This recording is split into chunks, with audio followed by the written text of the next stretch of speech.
Hello, you are listening to the voice recording and viewing the screencast for project number 1 in the Bio 1025 Medical Terminology course at the University of Northwestern St. Paul. Today is February 16th, 2024, and I am Eva Todd. My topic today is the medical term aneurysm. An aneurysm is a cardiovascular disease characterized by a sac-like widening of an artery resulting from a weakening of the artery wall. Many different types of aneurysms can happen, such as brain aneurysms. According to Hopkins Medicine, they can be separated into two different categories: a cerebral aneurysm, which is an aneurysm of the carotid artery, or an intracranial aneurysm, which is an aneurysm of a cranial artery. If a brain aneurysm were to rupture and bleed into the brain, it can cause a stroke. In most cases, brain aneurysms are hard to detect because people usually do not have signs or symptoms leading up to a rupture. Another type of aneurysm that can occur is an aortic aneurysm, which is an aneurysm of the aorta. The aorta is a large artery that carries blood from the heart through the chest and the torso. Aortic aneurysms can either rupture, which means they completely burst and cause internal bleeding, or they can dissect, which means that the force of blood pumping can split the layers of the artery wall, which allows blood to leak in between them. The last type of aneurysm I will be talking about is a ventricular aneurysm, which is a localized dilation or protrusion on the wall of the left ventricle of the heart, usually occurring after a myocardial infarction.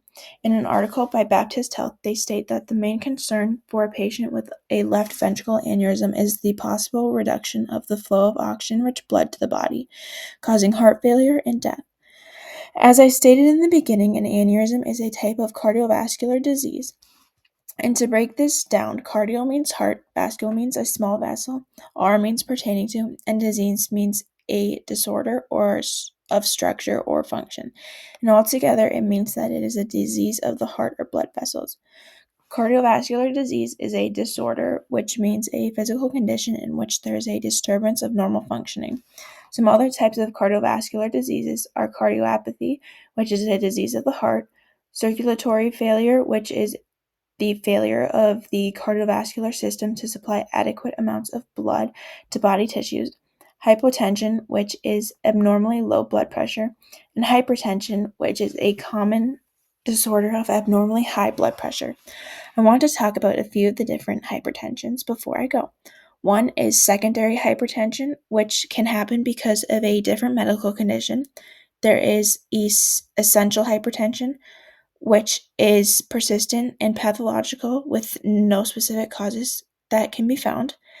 Some people experience high blood pressure at the doctor's office, and this is called white coat hypertension. And finally, there is malignant hypertension, which is the most lethal type of hypertension that runs a rapid course and damages the inner linings of the blood vessels and the heart and spleen and kidneys and brain.